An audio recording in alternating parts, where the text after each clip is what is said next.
We are only days away from Donald Trump's inauguration for his second term of office. We will make America great again. We have a new Wall Street Journal poll that shows how voters feel about the agenda that's about to unfold as Donald Trump takes office. And here's the main takeaway. There's a strong appetite, not for extra strength MAGA, the full caffeinated version, but rather for MAGA Lite, a more judicious and tempered version of the Donald Trump agenda. Donald Trump has promised, "We will seal the border, stop the invasion, and launch the largest deportation effort in American history." When we ask which undocumented immigrants should be deported, more than 70% say focus only on those who have a criminal history. If someone has been in this country for a long time, has paid taxes, and has no criminal history, 70% of voters in our survey say do not try to remove that person. But Trump's immigration agenda goes beyond deporting undocumented immigrants. He has also talked about ending birthright citizenship, the constitutional provision that says anyone born in the United States is a United States citizen. By 2-1, voters don't want to see birthright citizenship eliminated. They support the law as it is now. Here's the main thing we find. Voters generally like the goals that Donald Trump has set and the direction he wants to go, but they have very deep reservations about many of the things he wants to do to get there, how he wants to implement his promises. About 60% say it's a bad idea to eliminate the Department of Education, one of the main things we've heard from Donald Trump. Similarly, voters don't like the idea of giving Donald Trump authority that now resides with Congress over budgeting. More than 75% of voters say Congress has the power of the purse.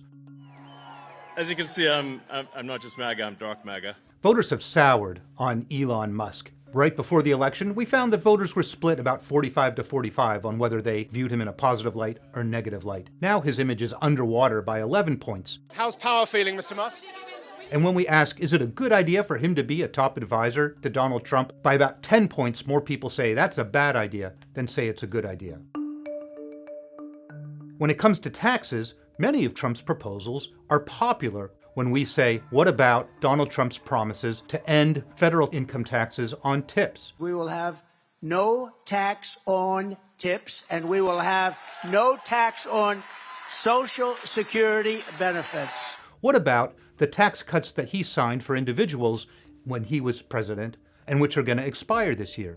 Voters are on board with all of those proposed changes to the tax code.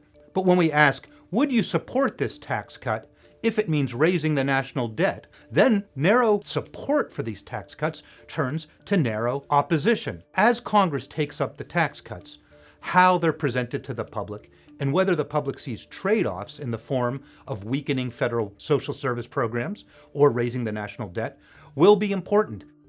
Donald Trump won a substantial victory in the Electoral College, and he's claimed an unprecedented and broad mandate to govern. But keep in mind, he didn't win a majority of the popular vote. He got more votes than Kamala Harris, but fell below 50%. And many people who voted for him tell us that they voted for him because they want prices to come down. They want life to be more affordable, and they want chaos at the border with Mexico to end.